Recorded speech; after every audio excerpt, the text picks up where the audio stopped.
내게 믿음, 소망, 사랑이 넘치네. 정말 그대로 되기를 예수 이름으로 축원합니다. 오늘 함께할 말씀은 환난은 나를 증명하는 기회라고 그랬는데, 환난 가운데 나타나는 나의 믿음을 증명하는 기회입니다. 이번 주에는 6.25가 들어있는 주간이기도 합니다. 6.25 때 유엔군이 우리나라에 참전했고, 사실 러시아가 거부권 행사하면 못 오는데 러시아가 참여 안 하는 바람에 참여하게 된 거기에 회의에 참여 안 하는 바람에 유엔군이 참여하게 되었고, 유엔군이 창설되고 처음으로 이렇게 전쟁에 적극적으로 개입해서 외국인들이 참 많이 죽었습니다.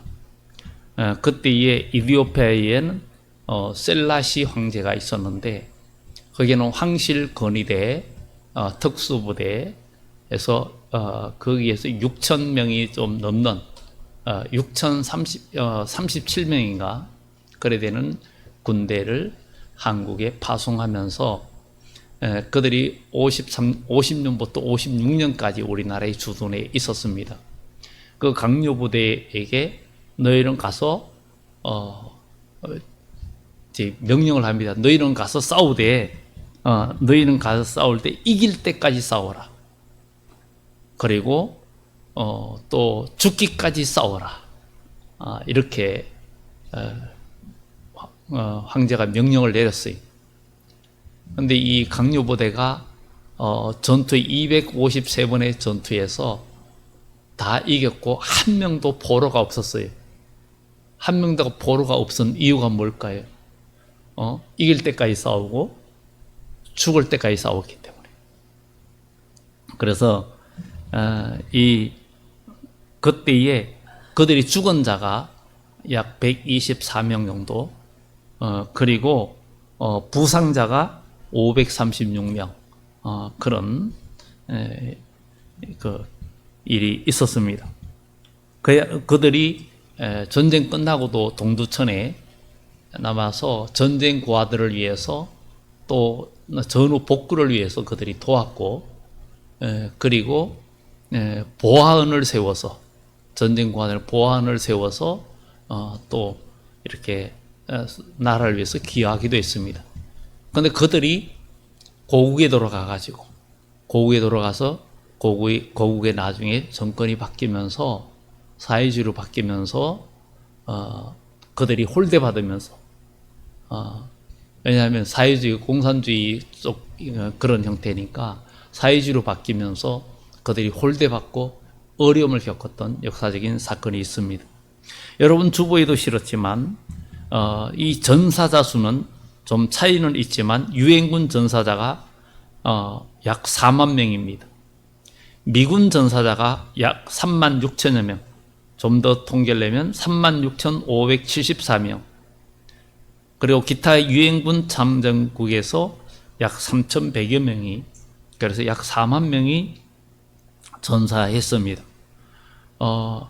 유엔국 참전국이 22개국이고 그리고 유엔군 전사자를 좀 더 정확하게 하면 4만 670명, 유엔군 부상자가 10만 4천 명, 유엔군 실종 포로가 13,000여 명, 그리고 전투병을 파견한 국가는 미국, 영국, 캐나다, 터키, 호주, 이디오피아 이런 나라들 통틀어서 16개국입니다. 의료 지원국이 6개 나라였어요. 우리 한국은 전쟁 당시에 대한민국 국군의 전사자는 대략 이렇게 약간 차이는 있지만 13만 7천에서 13만 8천 명의 전사자가 젊은이들이 전쟁에서 쓰러졌습니다. 국군 부상자는 약 45만 명, 그리고 국군 실종자도 2만 4천여 명, 민간인 희생자는 이루 헤아릴 수 없고 수백만 명의 그 사망 실종자를 내는 그런 아주 엄청난 전쟁이었고, 민족의 비극이었습니다. 이런 어려움들, 이런 일들을 우리가 보면서 전쟁이라는 건 참 굉장히 위험하고 어려운 일들입니다. 그리고 모두에게 큰 고통을 주고 아픔을 주는 것입니다. 그렇지만 이 성경은 하나님의 이 세계는 하나님의 역사 속에 모든 것이 진행되고 있습니다. 전쟁이 있는 이유가 이 땅에 죄가 들어오면서, 아담의 범죄 죄가 들어오면서 이 땅에는 끊임없이 전쟁과 또 사상 이데올로기에 걸려서 주님이 오실 때에는 그 동서로 큰 골짜기가 서갈에서 갈라져서 서로 이념이 합하지 않는 북쪽의 사회주의와 남쪽의 자본민주주의가 충돌하면서 절대 봉합이 안 된다라고 다니엘서 2장과 서가라서 이야기하고 있습니다. 그런 것, 그때에 우리 하나님은 이 세상을 심판하는데 주님이 오실 때에 과거의 역사를 우리가 되새겨 보면서 성경은 이야기합니다. 성경은 중복 계시의 모습을 보여줍니다. 보여주는데 주님이 오실 때에도 과거 역사를 형태만 달랐지 똑같이 일어날 것을 이야기해 주고 있습니다. 큰 전쟁을 통해서 인류가 멸망하는 그 전쟁까지도 반드시 갈 것을 성경은 이야기하고 있습니다. 그런데 우리는 여기에 관심은 많이 있지만 그러나 더 중요한 것은 우리 그리스도인의 영적인 환난, 신앙생활에서 환난에서 내가 어떠한 신앙을 가져야 되는지를 성경은 분명히 말해주고 있습니다. 그래서 오늘 환난은 나를 증명하는 기회에, 여기서 좀 더 길게 말하면 환난은 나의 믿음을 증명하는 기회다, 이렇게 말해 볼 수 있습니다. 환난 가운데 나타나는 믿음과 하나님의 은혜를 증명하는 것, 이것이 정말 귀한 것이고, 고난은 복음을 증거하는 기회가 되어야 된다는 것. 우리는 고난이 올 때 하소연하고 그것 때문에 열받고 힘들어하는 것보다는 고난이 올 때 믿음의 사람은 어떻게 대하느냐에 따라서 하나님의 영광이 나타나고 믿음을 증명하는 기회가 됩니다. 이것이 우리에게 정말 필요한 것입니다. 다니엘도 큰 환난, 사자굴에 들어갈 수밖에 없는 그런 환난과 위기가 왔지만 그대로 믿음의 행동은 변하지 않았어요. 하나님 앞에 기도하고 예배하는 것, 정말 조금도 변하지 않았어요. 오늘 우리도 우리의 삶 속에 고난과 역경이 우리에게 다가온다 해도 우리의 믿음 생활이 요동하지 않는 믿음이 되면 빌라델비아 교회처럼 네가 작은 능력을 가지고도 믿음을 지켰으니 내가 또한 너를 지키어 환난의 때를 면하게 하리라. 이 환난은 모든 민족에게 오는 그 환난에 네가 그것을 통과할 수 있는 너는 승리자가 될 거다. 그런 자들은 만약 우리 주님이 오실 때에는 영과 육의 구원 받을 때거든. 사람은 자기 몸을 굉장히 아끼죠. 우리 모두 자기 몸을 얼마나 아낍니까? 그래서 몸을 위하여 무엇을 먹을까? 어떤 음식이 나를 건강하게 좀 더 장수하게 할까? 이렇게 하면서 우리가 살아가죠. 그래서 요즘 100세 시대라고 하면서 지금 90이 넘은 분들도 계시잖아요. 지금 위에도 지금 96세이신 권사님이 앉아 계시는데 정말 옛날 같으면 상상하기 힘들 정도로 이렇게 건강하게 장수하는 모습을 봅니다. 바로 의학의 발달, 이런 것들이 우리가 혜택을 누리는 이런 시대에 살고 있습니다. 그러나 이 땅에서는 음식과 모든 것을 아무리 잘 먹고 한다 해도 우리가 100세 시대라 그러는데 200세 시대라고 말을 못합니다. 그렇게 말해요. 그런데 우리 주 예수 그리스도를 믿는 자는 죽어도 살고 또 우리 주님이 오실 때 죽지 않을 변화되는 축복도 분명히 있는데 우리 하나님은 이 환난과 모든 역사 속에 우리를 주관해 주시고 하나님의 계획은 한치도 오차도 없이 이루어져 갈 것을 우리는 알고 믿음 안에서 나아가야 될 줄 믿습니다. 오늘 여기에서 환난은 모든 민족에게, 그래서 여기에 10절에서 12절에 보면 또 이르시되 민족이 민족을 나라가 나라를 대적하여 일어나겠고 곳곳에 건 지진과 기근과 전염병이 있겠고 또 무서운 일과 하늘로부터 큰 징조들이 있으리라. 모든 일 이전에 내 이름으로 말미암아 너에게 손을 대어 박해하며 해당과 옥에 넘겨주며 임금들과 집권자들 앞에 끌어가려니와. 주님이 오실 때에 그리스도인의 고난이 더 크다는 것을 이야기해 주고 있습니다. 여러 가지 사회적인 환경과 이 모든 것들이 우리 그리스도인이 믿음을 지킬 수 없는 상황으로 되어져 간다는 거예요. 성경은 요한계시록에도 환경적으로 마지막 때 가면 결국은 붉은 용이 교회를 삼키려고 한다는 그 요한계시록 12장의 말씀처럼 하늘에 붉은 용이 있으니 해산 아래는 여자 교회를 삼키려고 한다고 성경은 말해주고 있습니다.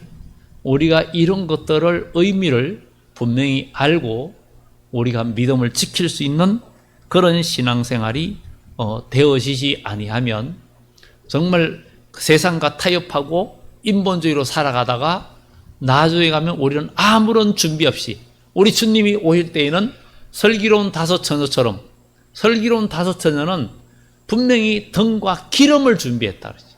등을 가지고 기름을 가졌다. 기름을 또 따로 가졌다는 거예요.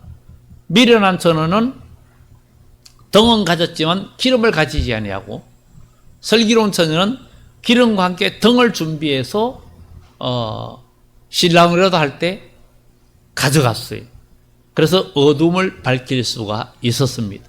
어두움은 나에게 다가오는 환난과 어려움들, 여러 가지 인간관계나 또 아니면 경제적이나 질병이나 여러 가지 고통적인 상황 속에서 내가 어떠한 믿음을 보여주는가, 믿음의 정명을 바로 환난은 나의 믿음을 나타낼 수 있는 그런 좋은 기회인데 사람이 어려움과 고난이 올 때에 그 사람의 진가를 보게 되죠. 인간관계에서도 사람이 힘들거나 어렵거나 어떤 것을 볼 때에는 그야말로 그 모습을 봅니다. 어떤 우리가 가다가 금덩어리를 한 사람이 죽었는데 와 우리 행제했는데 그러니까 왜 우리가 행제 이건 내가 얻은 건데 그랬다는 거예요. 그러니까 한 사람은 기분이 나쁘잖아요. 같이 가다가 우리가 행제했다 그랬는데 우리가 아니고 이건 내 거야 이러니까 속이 무척 상하잖아요. 근데 좀 가다 보니까 막 뒤에서 강도무리가 쫓아오는 거예요. 금덩어리를 잃어버렸는데 그걸 찾으려고 쫓아오는 거예요. 그러니까 금덩이 가지고 야 우리 어떡하냐 그러니까 왜 우리야 네가 가졌는데 이렇게 말을 했다는 거예요. 그러니까 참 이게 우리는 믿음의 공동체가 정말 우리 아닙니까? 우리라는 공동체인데 우리가 믿음으로 다 승리하는 아름다운 공동체가 돼야 된다는 것을 성경은 우리들에게 말해주고 있습니다. 우리 주님이 오실 때에는 요한계시록 6장에도 네 말이 나온다 그랬는데 그 중에 넷째 말은 정황생 말이 나오는데 탄자의 이름이 사망이라고 그랬어요.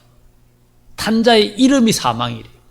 탄자의 이름이 사망인데 음부가 지옥이 그 뒤를 따른다는 거예요. 이거는 단순히 그냥 육신의 죽음만을 이야기하는 게 아닙니다. 그 정황생 말이 검과 흉년과 사망과 땅의 짐승으로서 죽이더라. 어둠의 권세가 결국은 검과 흉년 또 사망, 땅의 짐승. 그래서 우리 요한계시록 강의하면서 말씀을 드렸지만 이 모든 것들이 이 검은 그냥 인간적인 칼이 아니라 입에서 나오는 악한 말들, 악한 말들, 또 흉년, 사망, 영적인 것, 이렇게 기근, 뭐 땅의 짐승, 정치적인 것, 이런 거에 연관돼서 모두가 그 말탄 자가 이름이 사망이고 음부가 따른다는 것은 모두가 여기에 휩쓸려서 다 음부에 빠지게 되는 이런 일들이 있다는 거예요. 그러면 우리는 어떤 사람이 되어야 되느냐? 우리는 진리의 등불을 들고 그 하나님의 말씀이 우리의 마음속에 새겨지는 삶이 되어야 된다. 말씀이 마음에 새겨지면 절대로 잃어버리지 않고 잊어버리지 않습니다. 마음에 새겨진 사람. 그 강요부대는 이길 때까지 싸워라. 죽을 때까지 싸워라. 그러니까 마지막 자기가 포로되면 살 수도 있는데도 그냥 죽을 때까지 싸우는 거예요. 그러니까 포로가 한 명도 안 나온 거예요. 예? 포로가 한 명도 안 나올 수밖에 없지. 죽을 때까지 싸우고 이길 때까지 싸우라 그랬어요.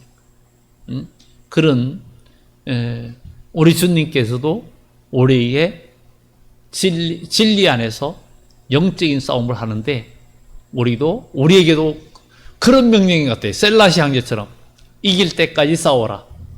죽을 때까지 싸워라. 죽을 때까지 충성하라. 이거 정말 무슨 결사대 같은데 우린 그리스도의 군사예요.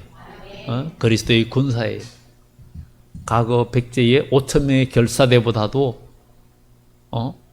그들이 대단하잖아요. 그런데 우리는 영적인 것. 사실 육신은 백세시대라 잠깐이면 끝납니다. 그런데 영혼이 더 중요한 것을 우리는 기억을 해야 된다는 거예요. 왜냐하면 육신은 분명히 언젠가는 무너지게 돼 있어요. 흙으로 만들었기 때문에 결국은 언젠가는 깨어지게 되어 있습니다. 깨어지게 되어 있어요. 옥상에 있는 큰 단지가 하나 깨져 있더라고요. 그래서 우리 인생은 이 단지와 똑같아. 그래 잘게 보셔가지고 내렸어요. 왜냐하면 이미 단지는 깨어지면 더 이상 쓸모가 없어요.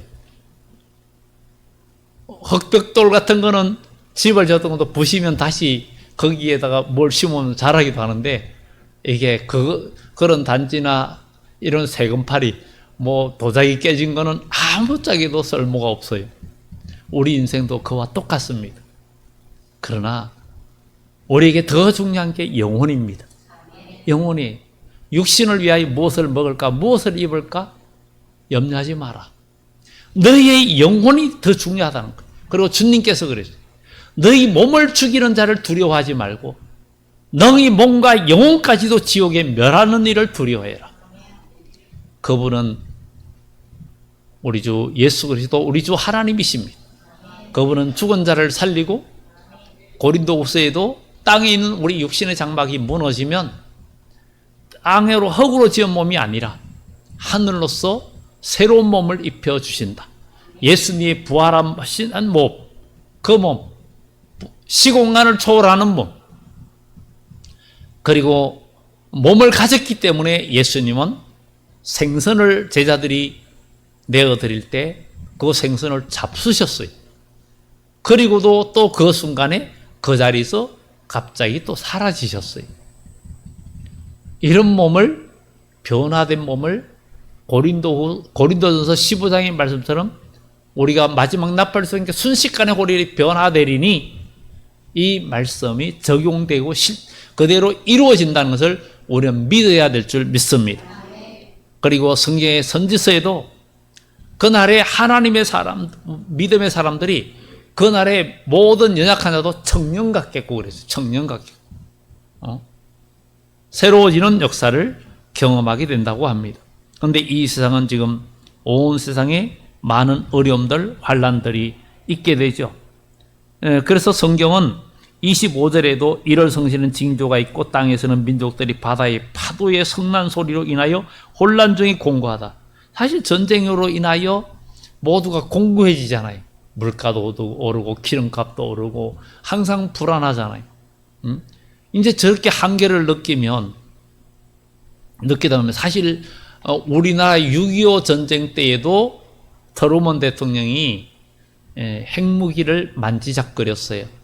메가드도 요청을 했었고, 왜냐하면 6.25 때 중공군이 마오쩌둥이 그 내부를 모두 통일하고 10월 달에 정말 한국 전쟁을 보면서 미군이 압록강까지 오면은 미군과의 대치가 참 큰 문제가 된다.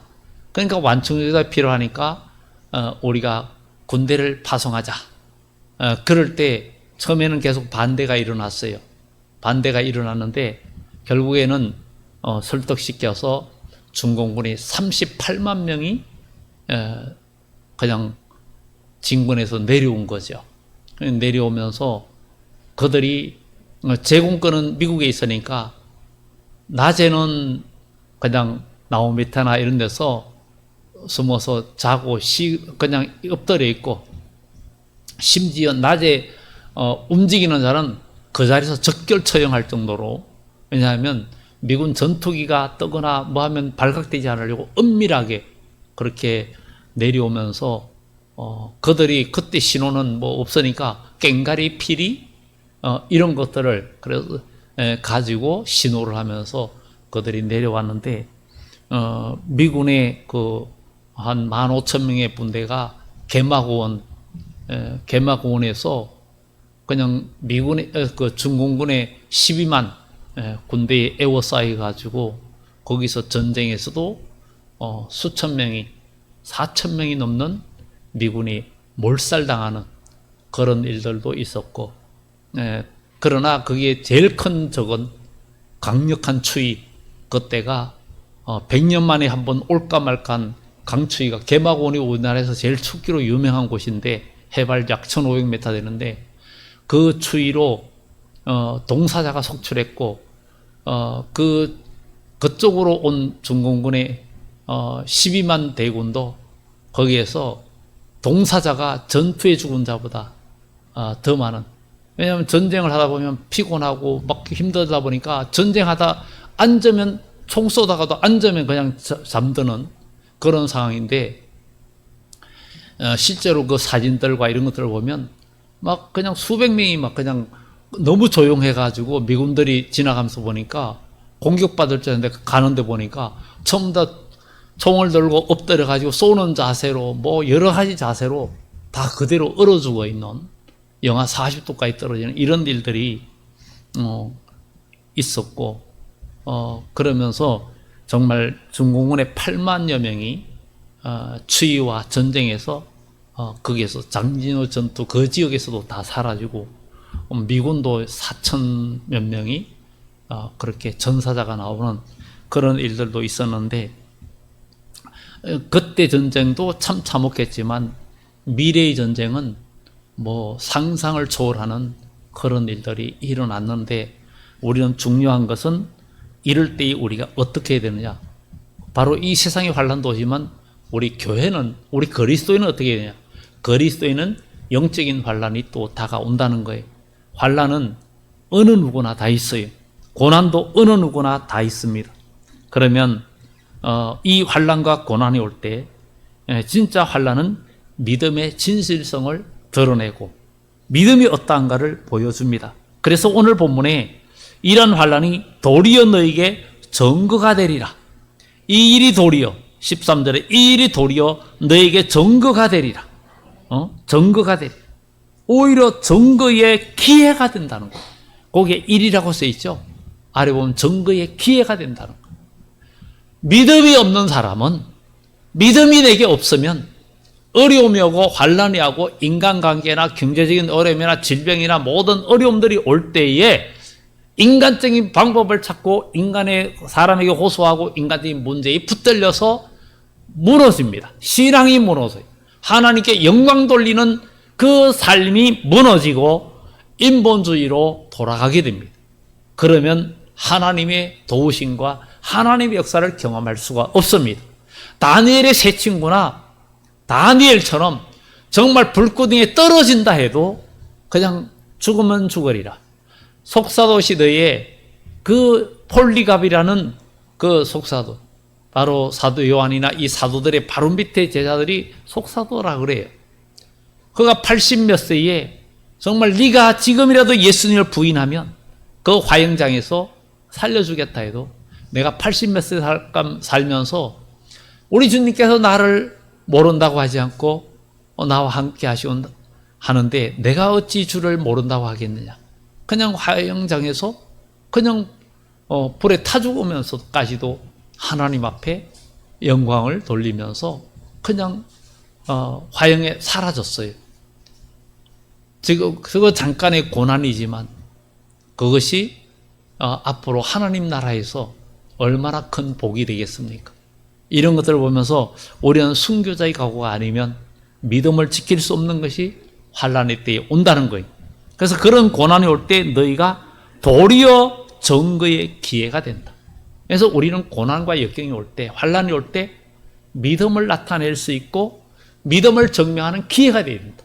나의 신앙을 증명하는 기회가 되는 우리의 신앙생활이 되지 아니하면 우리는 하나님의 보호를 받지 못합니다. 하나님의 보호를 받지 못합니다. 다니엘과 그 세 친구들도 고난이 와도 오로지 믿음 생활에 조금도 변함이 없는 그런 신앙생활을 했습니다. 여러분, 진리대로 살아야 됩니다. 하나님은 말씀으로 세상을 창조했어요. 지금 오늘날에 유튜브에도 보면은 많은 이단들이 유튜브 방송 얼마나 많이 올리는지 모릅니다.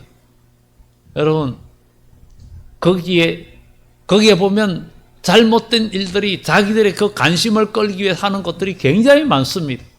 여러분, 서점에 책도 역시 마찬가지. 책들도 정말 잘 분별해서 우리가 볼 수 있는 그런 것들이 정말 필요합니다. 이 아무리 많은 해석서와 모든 주석이 많다 해도 성경이 최고의 해석이고 성경 하나만 해도 성경은 하나님의 성령의 감동으로 기록된 것으로 교훈과 책망과 바르게 함과 의로 교육하기에 유익하고 구원에 이르는 지혜가 있게 하느니라 했으니 성령의 감동된 사람은 성경을 깨닫게 되어 있습니다. 성경만 읽어도 성경을 깨닫게 되어 있다는 거예요. 많은 주변의 책들이 도움도 되지만 그러나 그게 더 완벽한 것이 아닙니다. 왜냐하면 거기에는 각자의 생각들이 들어가고 영감받은 것들이 들어가기 때문에 일부는 맞고 일부는 틀려요. 그런데 성경 66권은 정확무오한 하나님의 말씀이기 때문에 성령의 감동으로 깨달아지는 축복이 있어야 될 줄 믿습니다. 환난은 내가 누구를 의지하며 살아가는 사람인가를 보여줍니다. 고난이 오고 어려움이 올 때 그 사람이 하는 행동과 언어를 보면 누구를 의지하고 있는지 그것을 보여줍니다. 여러분, 나는 어떻습니까? 여러분 각자는 어떻습니까? 정말 어려움이 올 때 지금 어떤 생각과 어떤 말을 하고 어떤 감정을 갖고 있습니까? 평안할 때보다 어려울 때 믿음의 진가가 드러납니다. 그래서 고난이 올 때 복음을 전가하는 기회가 되어야 됩니다. 사도행전에 보면 바울과 실라나 베드로가 옥에 갇혔을 때 바울과 실라도 옥에 갇혔고 그들이 옥에 갇혔을 때에도 그들이 기도하고 찬양했어요. 옥문이 열리는 역사도 나타났고 우리 하나님의 그 역사를 경험하는 모습을 우리는 보게 됩니다. 정말 감옥에 갇혔을 때 우리가 사방으로 우겨쌈을 당하고 어려움 당할 때에도 그때의 감정으로 나가는 사람은 믿음의 승리자가 아닙니다. 믿음의 승리자가 아니고 하나님의 의를 나타내지 못합니다. 우리가 힘들고 어려움 올 때 감정 날 때도 그것을 참으면서 다시 한번 기도하면서 나를 깨트리는 그런 시간을 가지고 기도하고 나갈 때 하나님은 우리에게 더 큰 은혜와 복을 주시는 줄 믿습니다. 정말 우리는 어려움이 올 때 우리가 질병이나 경제적이나 인간관계나 모든 상황 속에서도 주님을 의지하고 나갈 때 그 순간에는 참고 그 순간에 인내하고 정말 기도하면서 답답해도 기도하면서 하나님께 그럴 때 더 기도가 되잖아요. 어려움이 올 때 더 기도가 되잖아요. 고통이 올 때 더 기도가 되잖아요. 한나가 왜 그렇게 기도했어요? 한나는 분이나는 분명히 분이나보다 한나가 더 건세가 있는 거예요. 첫째 부인이라서. 근데 둘째는 자녀가 있고 한나는 자녀가 없어요. 그러니까 멸시를 당하는 거예요. 그때는 특히 그런 시대였어요. 그러니 한나가, 그런데 성경에 한나가 분이나하고 머리를 잡고 싸웠다는 얘기는 없어요. 그런 무시를 당하니까 그는 하나님의 전에 가서 대성통곡하며 기도했어요. 하나님 앞에 울부짖으며 그는 막 기도했어요. 기도할 때 엘리 제사장은 술을 끊어라. 술에 취하지 마라. 술 취한 줄 알고. 그런데 아닙니다. 내가 술에 취한 것이 아닙니다. 나의 원통함을 하나님께 아뢰인 것입니다. 나의 고통을 하나님께 아뢰인 것입니다. 그래 고백할 때 평안히 가라. 하나님께서 함께 하시기를 축복합니다. 그 고통 속에서 하나님께 호소할 때 그 엘리 제사장의 말 한마디가 그대로 복이 된 거예요. 이런 환경을 우리가 만들어야 되는 거예요. 신앙생활 하면서 내가 고난이 오고 어려움이 오고 또 사람들 관계에서 조금만 속상하면 그것 때문에 다른 방법 찾는 게 아니라 한나처럼 아버지 집에 와서 기도하고 무릎을 꿇으면 우리 주님께서 응답해 주시고 축복해 주시는 기회가 되는 거예요. 그래서 고난이 올 때 우리의 믿음을 드러내는 기회가 되어야 된다. 이것이 정말 중요합니다. 사람은 어려울 때 알 수 있다 그러잖아요. 어려움이 올 때 알 수 있다 그랬어요. 그래서 우리는 그런 것들을 우리가 기억하고 나가야 되겠다. 그리고 어떤 마지막 때 그리스도인들은 큰 환난과 어려움이 오는데 무슨 말 할지 염려하지 마라. 궁리도 하지 마라. 내가 너희가 모든 대적이 너희 대항하거나 변박할 수 없는 구변과 지혜를 너희에게 주리라. 이 이야기는 결국은 영적인 싸움이 크게 있다는 것을 이야기하는 거예요. 짧은 시간에 지금 길게 얘기할 수 없지만 이게 큰 영적인 싸움과 어려움들이 있을 것을 이야기합니다. 그러니까 우리는 성령의 지혜대로 살아가고 말할 수 있고 또 우리가 감정 날 때는 절대 말하지 말고 또 감정 날 때는 절대 약속을 잡지 말고 사람은 막 화나면 나 뭐 안 한다고 막 그냥 말을 쏟아버리죠. 그 쏟아버리는 게 하나님 앞에는 복을 다 쏟는 사람이에요. 복을 다 쏟는 사람. 그때 그것을 내 안에서 내 마음에 그냥 지금 갖고 있죠. 그거 갖고 있을 때 기도하고 말씀을 공급하면 그 악한 것이 어떻게 됩니까? 녹아져 없어져 버리는 거예요. 녹아져 없어 버리면 내 마음의 천국이 되고 내 마음이 깨끗해지고 하나님은 그런 마음에 복을 주시고 응답해 주시는 거예요. 그때 하나님 앞에 눈물 흘리라는 거죠. 울면서 기도하라는 거죠. 그러면 우리 하나님은 응답해 주시는 거예요. 사람은 눈물에 약하다 그러잖아요.